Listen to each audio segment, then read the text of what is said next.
cup of Stanley. Pucktales, woo. Pucktales, woo. Leaving Puckberg.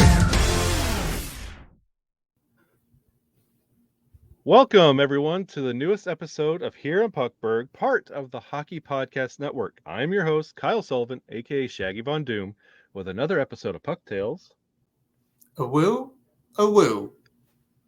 And today we have none other than a really good friend. Let's see, Bernie Arellano. That's right. Nailed That's it. one of- Those L's. Yeah, you know, that's one of the things I like going back and like looking at the old episodes. I butcher a lot of names, and that just it shows. happens. It shows that I really do no editing on these. I just put the intro and the ad on here, and I put them up there. So it's all Well, about we're the- hockey fans. We're hockey Exactly. fans. I mean, name butchering, unfortunately, is part of it. Yeah, and like I don't edit these stories at all because it's all about the stories on this podcast. So like the last thing you want to do is listen to somebody's story and then hear it like cut to pieces. It doesn't feel sincere that way. So I just hit record, and when whatever comes out comes out. So that's just how All it goes. right. So you know what? I got your last name, so I'm turning a new leaf. This is only what, episode 47. So I'm getting there. It's always progressing. Progression. I'm growing as an individual. I'm evolving as a Pokemon. That's so, right. so Bernie, I could tell by your backdrop that you are an Avalanche fan. I like to think that I am. Yes, I am. Well, I'm no super fan, but I am a fan. Yes. Well, it's good that we've come to this realization now, or that wall behind you. If you're like, you know what, I think I am, but I do like the Blues, you're gonna have to get rid of that wall. They're not going to allow that. No, that's all right. It's okay. So We'll where- cross that when we come to it. I'm sorry. Where on this celestial ball do you reside? All right, excuse me. I am from a little town called Grand Junction, Colorado. Grand Junction, Colorado. That's right. I know of that area. Yeah. it's Okay. Our claim to fame is either the Country Jam Festival or Matthew Broderick name dropping us in War Games. I think in 1980. Such a good movie. That is, you know, whenever Matthew Broderick's brought up, it's always like, you know, Ferris Bueller, and then for some reason Godzilla. But like War Games, it's like one of the ultimates. Biloxi Blues. Yeah. Yeah, it's. Hold on. There was one more movie. Forget it. I'm not going on a Matthew Broderick tangent, but like, yeah, I completely forgot he'd name dropped that movie, that town. So Grand Junction. So that kind of explains the Avalanche in a way. Yes. Yeah. We're on the western side at the end of, or not in the middle of the Rockies or anything. We're near the we're near the Utah border. We're about 2 hours away from Green River, Utah. We're about 2 hours away from Vail. We're about an hour away from, maybe 2 hours until Telluride, Ouray, things like that. So it's very desert out here. It's on the plain side. We're actually at the bottom of a plain. That's the sheriff of Puckberg lives out in Utah, so there's some There's some Puckberg connections up in Grand Junction and all of that. So how did you get into the game of hockey in the first place? Well, you know, I mean, when you were gracious enough to let me be on here, I started really deep diving, and it's like, what really got me was really just the Olympics, actually. Interesting. Yeah, you know, growing up here, I mean, I was born in 1983. I really didn't hear about like the big milestones, Miracle on Ice, things like that. For me, it's more than the Olympics. I mean, these countries go head to head, and it's really a test. It can be any sport. I'm more of a winter Olympic fan myself, which is interesting because we're all desert around here, you know. But yeah, it's ice hockey, luge. What's the head first ones? Skeleton, I believe. Skeleton, and you got bobsled. Bobsled, you know, of course. What's the the broom one. It's right Oh, off the back of my curling. mind. I'm all nervous. Yes, that's right. Curling. Curling. Yeah, every world's problem could be solved by curling. I tell you. It, it's one of those sports that, like, when it comes on the Olympics, like, it is the coolest thing ever, and you don't think about it again for 4 more years. That's right. Yeah, It's and like it's great you, that they're staggered now. It's great that yeah, they're staggered a little bit. yeah. I am unapologetic in my love for curling. Like, if it's on, it is appointment television. And then when the Olympics are over and they put that big candle out, I don't think about curling again until I hear Yeah, the that's. the music, the ba, ba, ba, ba, ba, ba, ba, and then But I'm like, once oh, it does, it is curling time. yep, it is. Get your curling, I don't know what they call them, Get brooms the out of the Swiffer. closet. I think they upgraded to a Swiffer now. I don't know, but The Swiffer wet jet, really get that that's thing in there. switch. But Yeah, so that's right. you mentioned you fell in love with hockey because of the Olympics. Did the World Cup of hockey do anything for you? Well, I mean, being out here and especially that age or young, and it really wasn't just Olympics. Listening to you, I didn't want to give you the top three. What is it? Mighty Ducks Yeah, played when they were young. What's the holy three here? you got the top three: Mighty Ducks, Anaheim Mighty Ducks, or the Mighty Ducks of D5 would be Conway, Banks, and then Goldberg. Okay, that's right. Yeah. So, of course, there was the movies. I was a big fan of anything hockey, anything. I mean, I'll watch the first 15 minutes of like Cutting Edge, Yeah. and then I'll stick around because I mean, there's something about the ice. It's just the winter sports. It's almost like what is it, ASMR?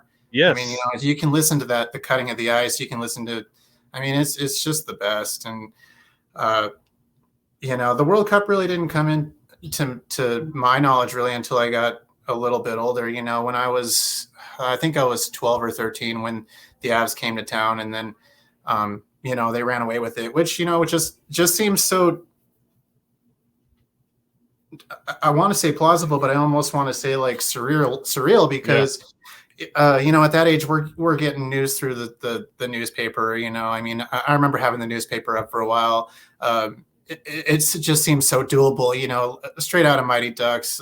Yeah. New team, straight to the championship. I didn't know the Nordiques for quite a while, even though I did know of them because my brother is a huge Saints fan, and I had associated the what is it called, the Fleur de Lis. the Fleur de Lis. That's right. My son calls it the fancy gate, because it tops a lot of those fancy gates. So That's a fancy gate. That's what it is. That's That's what Fleur de Lis is in English. Yeah, I think so. That's right. Yeah, but the World Cup, I didn't really know about anything about that until I started getting a little bit older. When I graduated high school, right around when they had won the second championship, and fell a little bit out of the sport, and then you started hearing about and then I really dove. This might be jumping ahead, but I really dove into like the history of a lot of our players, or a lot of their where they came from, like during COVID and when there wasn't games and stuff like that. So I saw a lot of like World Cup highlights, junior games. Canada just killing everybody, or Canada just taking it to school. It's funny you mentioned like during the COVID shutdown, like going back and looking at everybody's story and where they came from. And that's at the time, like around COVID, I was writing for Mile High Sticking at the time. And I was doing articles with them. And of course, I can't do anything normally. When they say, they're like, Shaggy, go write an article. It's like, I'm like, okay, sure. And I did the Why Not Us series. And it was every year the Avalanche did not win the cup and why. And okay, yeah, that's great. it was like an article version of a year in review. And it was like, why didn't these teams win the Stanley Cup? It was a fascinating little look back. And like, I was looking back at all the history the Avalanche had, and like, this is 2020, so we are kind of starting the ascent just a little bit. And I was like, for us to have such a, everybody talks about the 90s and like those teams were great, 90s and 2000s, like, why is it only just 2 cups? And I was just astounded. So I Yeah. went back and looked, because like the Devils have 3, so Mhm. and now we have 3, so we're fine. But So there. yeah, it's even. It's even. I can love them both now. But like I was just fascinated with like going back and looking at the history and why we are where we are now. And it's funny because it was because COVID took all that away. And Yeah. you really wanted to love it more when it comes back. So it looks like we took the same path with that. Yeah. Well, and then okay, so and I don't know. That's why I was asking how you wanted to hear my story because it was right before COVID. My girlfriend and I had the chance to go up there. I think it was actually a Pride night, so we made the Mhm. journey, and we just had you know I had went to a game before, probably about 5 years earlier. Nosebleed seats. I think it was even before Wah had taken the coaching, so my timetable might be off. Um, but it was great. I went with my older brother, and he's 9 years older than me. He's kind of the father figure growing up. So he had moved to Denver right out of high school, which was like a year right before they won their first title.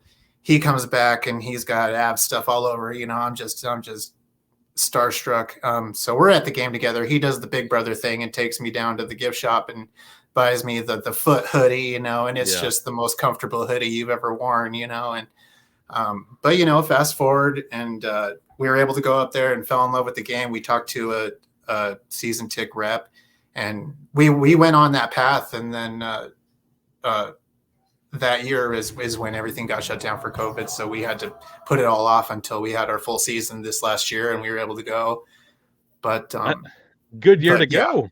yeah, it actually I really can't say how everything really fell into play, excuse me, because yeah, we had went up there and then we were like, that's it, we're sold. I forgot how much fun it is. It was more packed, everyone's singing Blink 182, of course. you know um they brought us up there, so of course, I mean, it's decent seats, for free drinks, here, this and that. And then everything got postponed. We were actually able to make our payments, and then the full season for the package that we ordered ended up being this last season. So we had to make a couple of round trippers, and go up there. But it, That's awesome. And like, what a good year. And like, it's funny. My first NHL game was actually last year. In my entire okay, life. the one where with you and Chris, then with Yes. The one that I went to New Jersey and watched the Avalanche lose. Little did I know it was going to be part of a Stanley Cup winning campaign. yeah, But that was my first NHL game, and I think I'm doing it again at the end wonderful. of October. Yeah, I've got some plans in the works, but I think I'm going to be going back. But yeah, it's a good year to go and be an Avalanche fan, and Yeah, you no, could it see worked that out. kind of fever pitch building up in the fan base. Like once about like the midway point of the season, and I think it was that perfect. I think it was March that they had where they dropped that regulation. I mean, that overtime loss versus Nashville was the only blemish of the entire month. Was I that the think too many man or the? yes, Okay, yeah, I think that was the only blemish. They won every other game that month, and it was. I think everybody started to believe it. Okay, I think this team might be doing something special here, and they did. yeah. They had the most points in organization history. Yeah. Well, it's Uh, almost like, I'm sorry to interrupt. It made me, looking back on it, it was like people just didn't want to believe it, especially when COVID was going on, because the bubble happened and we ran into what we ran into, and I mean, legitimate problems. And then the year after with Vegas and things like that, and then it was like, okay, this is a full season. This is the test, yeah, and not to mention, you almost wonder how much.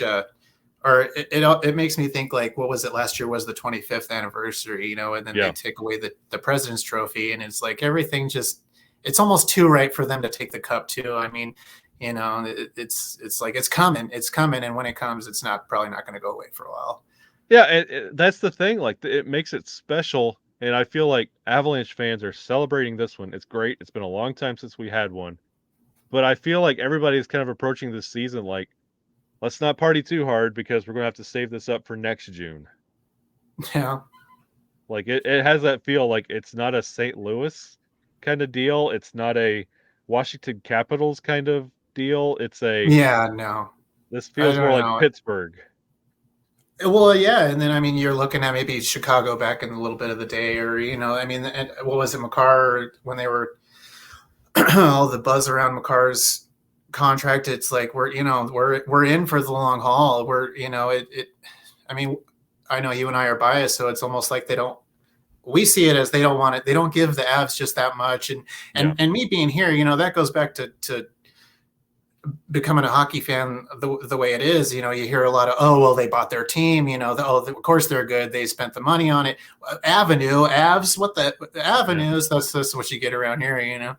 Now it's a different story, but Yeah. it's them, especially this year and building up to it these past few years. It's just them trying to legitimize it all and make that name, whether it's a dynasty or whether it's more to come. It's right there, especially after that bad season. It all just builds up the way it is. I think a lot of it, and I mentioned this a couple times on Locked On Avalanche. I think this blueprint that Sakic and now McFarland are following of how you comprise your team is going to be the new norm. It's not just like comprising teams of like Sidney Crosby, Malkin, Kessel, and then bodies Reeves, or got to have Reeves in there for some reason. and like you have like it's not the best top lines versus the best top lines and then work your way down. Sakic has really done a good job at like building talent, homegrown talent, Yeah, this is the and then homegrown. and then filling that bottom six or that middle six really with serviceable bodies. It's more, to steal a term from basketball, they're honestly role players. Like Yeah, exactly what everybody's doing every time they're on the yeah, ice. and it's almost apparent in the program that Bednar runs. Yeah. Because it's even when they move someone out or something on, it's like they give them so much. I don't want to say so many chances or so many. It's and for me, it's. I remember hearing a lot of it when they were just bottom of the, or when they were not doing anything, and it's like there's it. It's like a club. It goes back to when you latch onto a team. You want it to be good and all the way around. I think that's why everybody was on the Vegas, because what did he come out and say? A big thing about the nobleness of the noble night. I don't remember it. Forgive me, but I mean, how can you not root for that? And then when you see a banner about Pierre up in there, that it's like a lineage. Like I don't hate to say it, like Jedi's. It's like this. It is step down. You have come for this, and you must defend the one trophy that passes to everybody. Yep. And I mean, yeah. I it's almost like Sakic has taken like hockey back to the NES days. Like you remember NES hockey where you could pick like the tall skinny guy, the short like middle guy, and then like the big stocky guy. And I was going to say and that's why I clinged on to the Olympics too, because we had an NES. I remember getting it a few years after it had come out. We weren't getting the new stuff once it came out, but it was like bought it from a friend that had a few games, and ice hockey is one of them. And you choose a country, you don't choose a team. A lot of those teams don't even exist, or a few don't exist anymore. Yeah. And then you got your big guy, and how are you going to make it work? I mean, I was a little different. I always just tried to start the fights and get it down to 3-5. But and I've thought about that a couple times with like how that roster is comprised, and I'm just like, I've seen this somewhere before. And you go back and you pull up that game, you're like, make it really simple, and then you comprise a really good team that you can keep around and still make additions and subtractions and still make it work. Where like there's so many other teams that if this one guy goes down, we're in trouble, or if we lose the goalie, we're in trouble. Stacked at goal, stacked on D, stacked at the forwards, like it's a good time to be an Avalanche fan. And you could really see it, especially in those COVID years, because I think it was the bubble, where I can't, forgive me, I can't remember which series it was, but Makar tries to take the the puck from behind Francois, and it accidentally gets between his legs, and it just ends I up think it going was the in. Dallas series. It was, yeah, against, and even then they're trying with just their best interests or instruments. Yeah. Frankie got taken out, and then we're down to the third. And Michael Hutchinson. That's who our third was, Michael yeah, Hutchinson. and they did the best they could. Oh, I have no idea where he is now. I know we have JoJo what is back. it? Maple Leaves, right? For a while, and then they moved him again, or was that someone else? Because we just got Joe back, right? We got Yo. Yeah, JoJo is back, and I think he's down in Loveland. I don't know. Okay, yeah. But so maybe underneath, what is it, Antonin? Yeah, Eustace. Another pronounce, like I've heard Anunin and I've heard Anunin. So Eustace Anunin. That's another thing. Like, Sky's the limits. It's those. It comes with the territory, like we were talking about. There has to be some forgiveness then, because we're not trying to butcher anything. No, I challenge any Avalanche fan to go look at the roster right now. Me and Chris were doing that the other night, and we were looking like I mentioned Spencer Smallman. It's a real person. He exists. Yeah, He's that's a Colorado right. Avalanche. Spencer Smallman. If he makes jersey the you roster, want there. Yep, I want Smallman. We have the Blada guy. Came from Boston. Have no idea how that name is pronounced.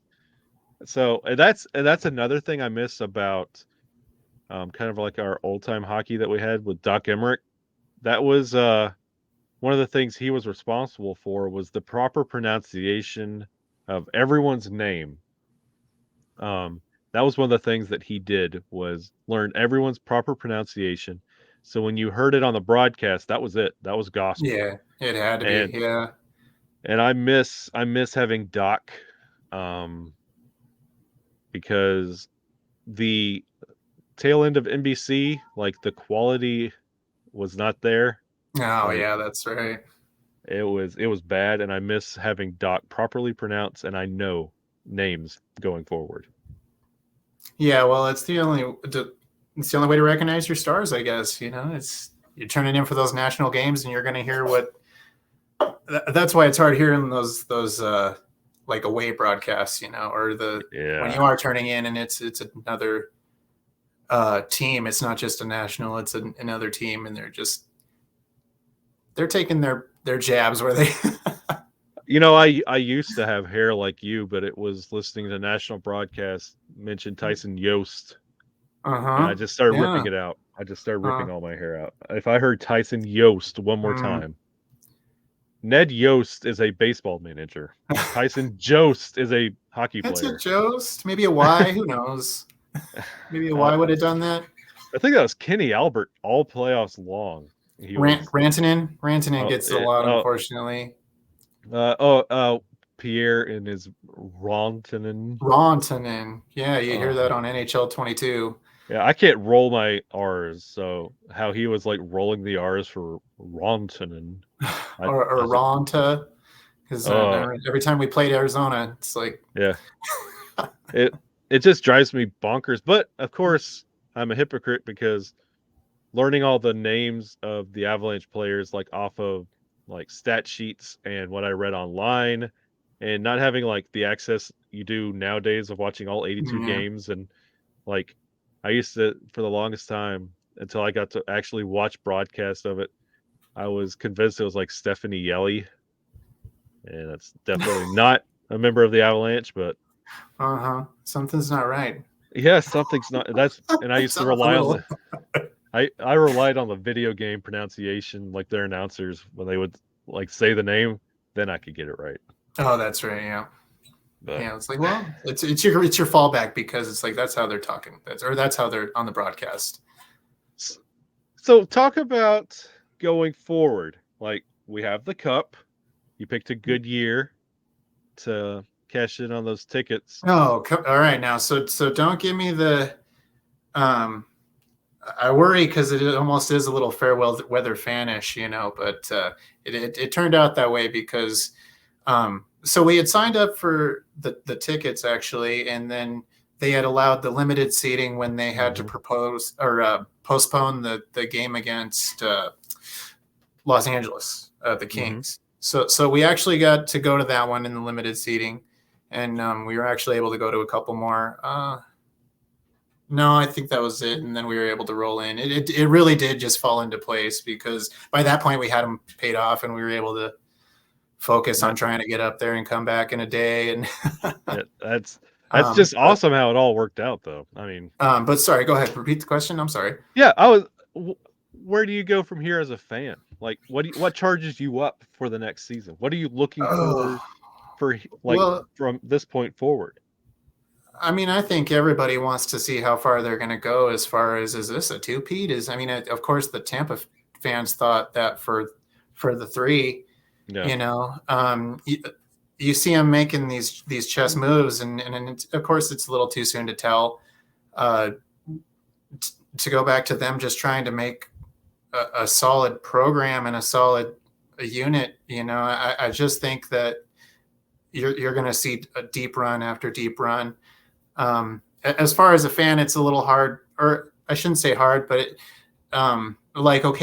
when they won the cup, you see a lot of people on your Facebook that you never knew they were a hockey fan. And I don't mean that a bad way, because it's not, who am I to say anything like that, because it's exposure, and that's what we need, especially in Colorado, but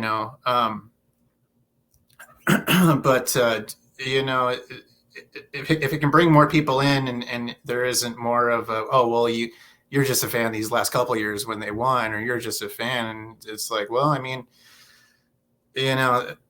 we can walk into a city market here, which is like a Kroger, and there's end cap upon end cap of orange and blue, and anything Broncos, anything you knew and you didn't need. Broncos, and we definitely need more of that, especially this far west, because it's as a fan, it's good to see more people come out and more people see that Colorado hockey's back. And I mean, Colorado, or I shouldn't say back, but Colorado hockey is here to stay. Colorado hockey in general. We got what is it, the alumni game coming up in Vail here soon. Was it the Mammoth? Is that the field hockey? Yeah, the lacrosse team. Lacrosse, DU, kicking butt. I mean, you love seeing it, because me being just kind of tucked away over here, you don't see how regular or other fans might see Avalanche fans, especially now that you can't use an argument like, oh, they just bought a team, they bought a dying team. There wasn't a dying team, obviously. They don't have any credibility, what have you, and now it's just enjoy the show, because it's great hockey. That's not even from just a Stanley Cup winner. Like we were talking, you look at the Avalanche organization, and you look at what they stand for, all their charity work, all their work in the community, all their programs, everything that they stand for, and that's why it was hard to see Kadri leave. It was good that he just came out with that donation, and you love to see that. But it's just a good, one of the better teams, man. I mean, we can list a lot of teams that the fan base just ain't there, and they're only there when they're in the playoffs. Yeah, that's right. And even past the fan base, you're looking at clubs or just teams that I don't know how to fully explain it. I guess you look at something and it's like, man, those guys are they got it, man. That's it. That's half the reason I adopted the orange and blue like I did this year as my football team. And it's because I wanted, I'm now a Broncos fan, but why? I'm an Avalanche fan. I want to make the Broncos win. Yeah, that's right. Would you ever think you got to be in that position where, DU, the Mammoth, the Avalanche all won titles? We know it's not happening with the Rockies. Let's be honest. But It's So still we're like, early. I don't know. I don't follow baseball. yeah, oh, don't worry, don't start now. But like, it's like, come on, Denver, let's go. Come on, Broncos, let's keep Yeah. this Well, going. you just Let's make Denver title town. Like when well, and it's you want the pride there. You want that pride because it's like, okay, I mean, obviously all these organizations are already killing it. Let's get the Broncos. Let's get. I mean, what all did we see in the parade? I think there was even some high school champ yeah, teams. Yeah. So and I mean, if anything, it's just going to make Colorado, or it's going to throw out more of the Colorado name. I mean, I remember even just when I was young, like I tell you, I don't follow baseball, but I remember liking the Cubs, and it was probably because of either the Colorado C or Rookie of the Year, if not both. yeah. That's And like one of the things that always kind of like, I know it's done with the greatest of heart, but it bothered me as an Avalanche fan when like the season was either cranking up for the Avs or about to start, or if it was the beginning of the NFL season, it was always like, well, Gabe Landeskog's at the Broncos game today, and everybody's just like, oh, how cute. Like it's the hockey. Whenever yeah. like there was like that I cross don't promotion. understand hockey. Yeah, It's the like hockey guy. yeah, you get the same thing when it's like Avs going to the Nuggets, and it's just like, oh, okay. Man. But now we're champions of the world. Like we an electric run, probably one of the better teams to ever do it. Yeah. Like you can Well, it's one of the best seasons in Avalanche yeah. history. I mean, And you're like, now the roles are reversed. When you go and visit the Nuggets, everybody's like, oh, there's that team. We need to be more like that. That team over there. yeah. We need to build our team in that manner. Like that team is a team. The coach cried because they won because he loved That's them so right. much. Yeah. Like And that's something people or teams, I guess, should strive for because you're seeing it, or you're going to see it a lot more now because of the program that Sakic and Bednar ran, and even the changes in hockey. But I mean, yeah, I mean, I guess that's the hard part when you look at the players as businessmen, because you're like, oh, how could you leave? You were an Yeah. Av, you were the Av. yeah. Yeah, and you just hate to see it, but they're doing right by them, and they're always going to be a part of that. And it's just hard when you buy a Kadri jersey and then he leaves. No, I'm just joking. Yeah, I see it. It's right. It's back there, and Yeah. But okay, so let me ask: Are you stoked to see the Calgary third jersey with Kadri on the back? Because I do think that's going to look pretty decent. I want to cheer for Nas wherever he goes Yeah. because, like, whatever. I don't know if I'm going to buy a Calgary jersey just because, like, I literally shed tears the day he left. Like, Yeah. Well, that's I, heartbreaking. I think you're not alone. so It's hard. I was one of the Kadri suspended joke makers. Yeah. So you did hate seeing him though go, because he was just amazing for the organization.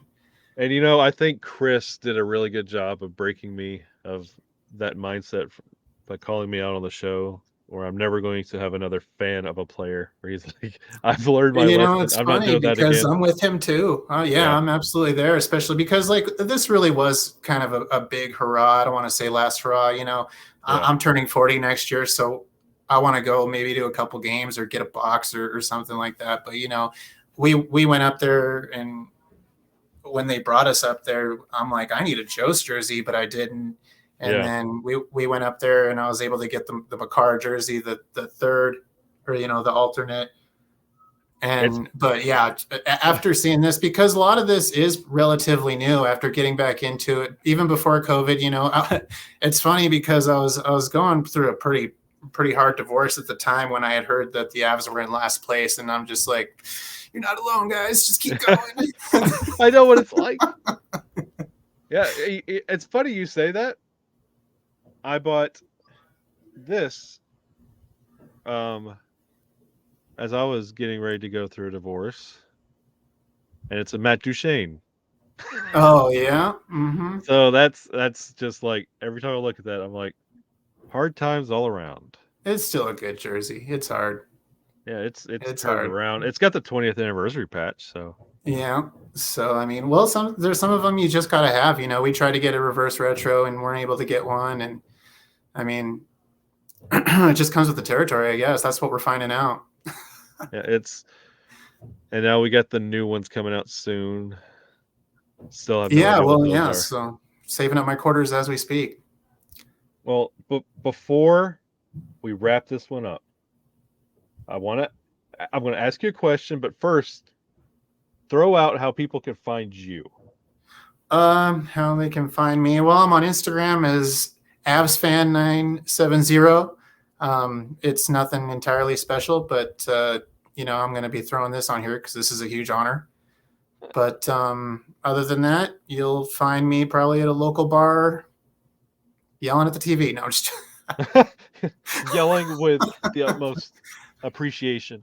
hopefully they're happy yells. Yeah, that's right. Well, if any, like, when I see a good jersey wall, I have to ask another jersey file. What's your white whale jersey? Oh man.